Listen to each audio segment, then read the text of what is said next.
3 बार प्रधानमंत्री पद की शपथ वाजपेयी जी भी लिए थे। एक बार 13 दिन के लिए, 13 महीने के लिए, 5 साल के लिए। इंदिरा गांधी जी 4 बार ली हुई थी। और जो नेहरू जी से तुलना की जा रही है, नेहरू जी 16 साल 285 दिन लगभग थे और उसके पहले 9 बार जेल में गए थे इस देश को आजाद कराने के लिए। पंडित नेहरू की तुलना कभी भी मोदी से की नहीं जा सकती है। कृपया जी 10 सेकंड के लिए सुन लीजिए। नेहरू जी को जब यह देश मिला था तो लगभग 550 प्रांतों में बिखरा था। इसको राज्यों में समेटने वाले नेहरू जी थे और जो लैंग्वेज के आधार पर अलग अलग राज्य बनाने की मांग की गई, नेहरू जी थे।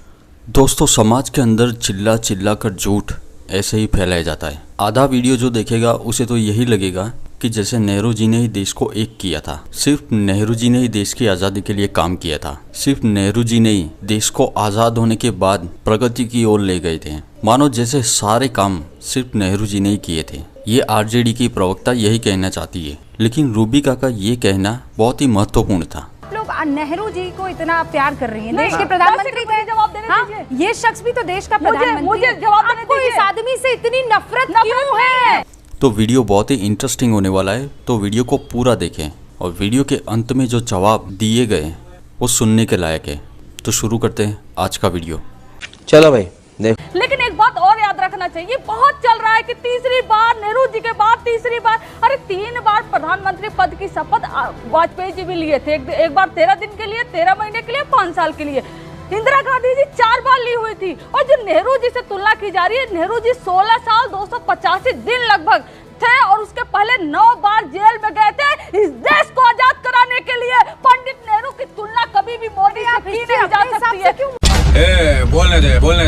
नहीं, ये लो, आप लोग नेहरू जी को इतना प्यार कर रही हैं, देश के प्रधानमंत्री थे। जवाब देने दीजिए। ये शख्स भी तो देश का प्रधानमंत्री। मुझे जवाब देने दीजिए। इस आदमी से इतनी नफरत क्यों है? नफरत की कहाँ बात हुई? आपको उसकी कोई अच्छाई नहीं दिख रही है। हम भी इज्जत करते हैं, हर कोई उस पद की इज्जत करता है, नफरत नहीं है। रूबिका जी 10 सेकंड के लिए सुन लीजिए। नेहरू जी को जब यह देश मिला था तो लगभग 550 प्रांतों में बिखरा था। इसको राज्यों में समेटने वाले नेहरू जी थे और झूठ बोलो तो जो लैंग्वेज के आधार पर अलग अलग राज्य बनाने की मांग की गई, नेहरू जी थे। एक मणिपुर को ये बचा नहीं पाए, एक मणिपुर को ये जला दिया।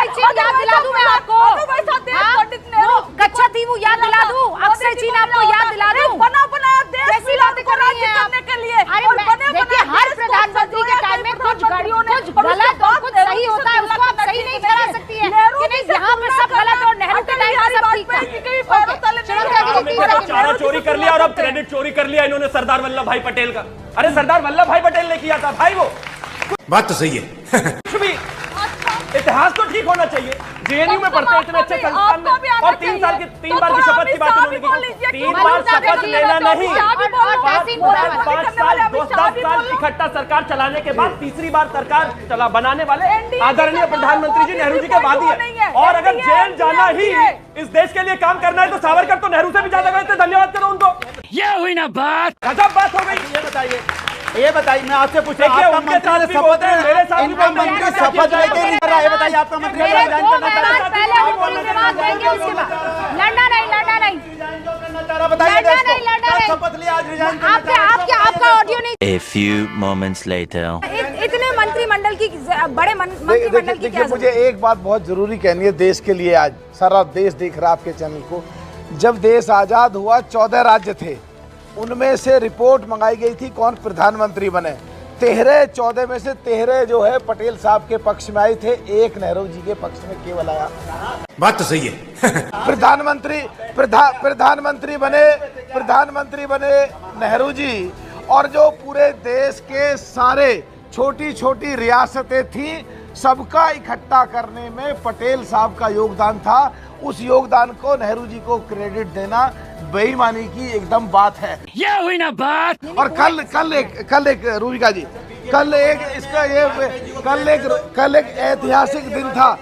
बोलने नहीं दूंगा भदौरिया, फिर बोलने नहीं दूंगा। कल एक ऐतिहासिक दिन था। आपकी आवाज नहीं जा रही सर। नहीं जाएगी ना सर, आप बोल चुके हैं सबसे ज्यादा। कल एक ऐतिहासिक दिन था जब नेहरू जी के बाद तीसरी बार किसी ने शपथ ली। नेहरू जी के समय में केवल एक पार्टी थी और अभी 30 पार्टी इकट्ठे हो गए। खत्म कर रहा हूं।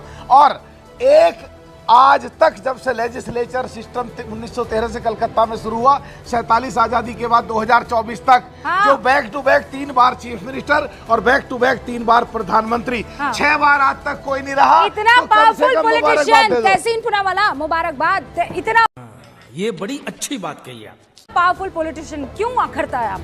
अव्वल तो मैं 4 बार रहे मुख्यमंत्री। अव्वल तो मैं माननीय प्रधानमंत्री को ढेर सारी शुभकामनाएं देना चाहता हूं। जो भी पॉलिटिकल डिफरेंसेस हो हमारे, देश आगे बढ़ना चाहिए और काम करना चाहिए। ये तहसीन जैसा विपक्ष क्यों नहीं है? जोरदार तालियां बजा लीजिए भाई। हाँ भाई। लेकिन यहाँ पर मैंने सारे बहुत इंटेलिजेंट लोग हैं, इन्होंने ताली बनाई। नागर साहब, मैं उनकी बहुत रिस्पेक्ट करता हूँ, मेरे बहुत अच्छे मित्र हैं। इन्होंने कहा कि, और प्लीज मुझे कोई टोकना मत, कि 14 स्टेट से 14 सूबे थे, 14 सूबे थे, उन 14 अनुराग भदौरिया, और ये रुकेगा नहीं, टोकेगा ही जरूर। अच्छा, पर आप लोग अभी ये काम कर रहे हैं। इन 14 सूबों में 13 सूबों ने सरदार वल्लभ भाई पटेल को चूज किया प्रधानमंत्री। आपने भी ताली मारी, मैंने आपको देखा, और बाकी इन लोगों ने। कांग्रेस के कॉन्स्टिट्यूशन में यह अधिकार है ही नहीं स्टेट्स को प्रधानमंत्री चुनने का। ये डेट बता दे कब हुआ ये चुनाव। आई रिक्वेस्ट यू, ये बता दे किस डेट पे, ये बता दे किस डेट पे चुनाव हुआ। ये डेट बता दे, ये चुनाव किस डेट पे हुआ। कांग्रेस का संविधान बताता है प्रधानमंत्री कैसे चुना जाता है, पीसीसी को या स्टेट्स को अधिकार नहीं। दूसरी बात, स्टेट के इलेक्शन हुए, प्रधानमंत्री वल्लभ भाई पटेल चुने गए। आपको जानकर हैरानी होगी कि प्रधानमंत्री जवाहरलाल नेहरू 1946 में चुने गए थे एज इंटरिम प्रेसिडेंट। 1946 में चुने गए थे, 1947 में नहीं चुने गए थे, 1946 में इसका फैसला हो गया था, जून 1946। पर हम नेहरू जी पर क्यों डिस्कस कर रहे हैं? क्योंकि आपके शो पे एक झूठ बोला जाता है। झूठ बोलने पर भाजपा चिल्लाती है, ये झूठ बोलते हैं और वो झूठ को फैलाया जाता है। सफाई दे दी। दूसरी बात, प्लीज अपनी बात समझ। मैं अपने सवाल पर आती हूँ। तहसीन पूनावाला, ये आप लोग क्यों ये नैरेटिव बिल्ड करने की ये कोशिश झूठ कर पे आप रहे क्यों नहीं हैं? पूछते क्यों ये नैरेटिव बिल्ड करे? जब हम उनका झूठ को, हम सुनिए, झूठ का पर्दाफाश, ये आपने नैरेटिव ब्रेक किया ना, पे आप बात कर आपने कर दिया ना ब्रेक। मैंने आपको बीच में टोका, रोका, या आपको कहा आप झूठ बोल रहे हैं, आपने उस नैरेटिव को ब्रेक किया। तो एक गलत चीज, इसके लिए अब माफी मेरी मांगनी बात चाहिए। सुनिए। अब मैं ये बात प्रधानमंत्री ने पार्लियामेंट में बोली। आप जानते हैं पार्लियामेंट जो लोकतंत्र का मंदिर मेरी बात उसमें सुनिए ना, प्रधानमंत्री आप लोगों ने भी ऐसी ऐसी बातें बोली है जो सच से एकदम परे थी। 8,500 रुपए महिलाओं को देंगे आप, 8,500 रुपए महिलाओं को। आपने कहा आरक्षण को ये लोग जो है निकल जाएंगे, क्या आरक्षण को सच में कोई निकल जाएगा? पार्लियामेंट की बात है, एक सेकंड। अगर पार्लियामेंट में कोई बात कहता है, वो सबसे बड़ा इतिहास होता है। केवल वो जब रुक सकता है कि अगर दूसरी पार्टी का आदमी खड़ा होकर विरोध करे और उसको प्रोसीडिंग से निकलवाए। क्या कांग्रेस के किसी आदमी ने विरोध करा इस बात का? बताइए, जल्दी बताइए। जनता माफ नहीं करेगी। आपका सवाल है कि कांग्रेस, सवाल रिपीट मत कीजिए ना, जवाब दे दीजिए।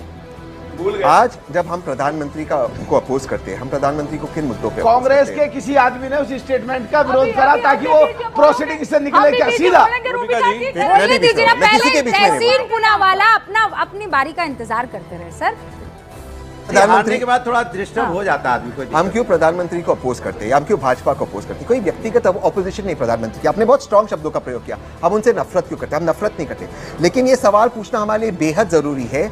जब इस मुल्क के अंदर फिलहाल एक हार्ट अटैक का पेंडेमिक चल रहा है, प्रधानमंत्री उस पर बात नहीं करते मुसलमान और भैंस। आप जानते हो और आप सब जानना चाहिए, देश में 15 करोड़ भैंस है। मैंने इसका रिसर्च किया, प्रधानमंत्री को वर्बैटम कोट करता हूं, कहते आधी भैंस कांग्रेस पार्टी और इंडिया लेकर लोगों में बांट देगी। 7.5 करोड़ भैंस कैसे देगी, किधर बांटेगी? क्या ये शोभा नहीं था प्रधानमंत्री को? खत्म, bye bye, tata, goodbye, गया।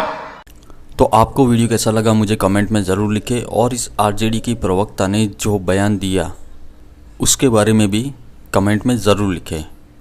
अगर वीडियो पसंद आया हो तो वीडियो को लाइक और चैनल को सब्सक्राइब जरूर कर लें, और वीडियो को दूसरे के साथ साझा भी ज़रूर करें ताकि सच्चाई दूर दूर तक पहुंच सके। तो मिलते हैं अगले वीडियो में।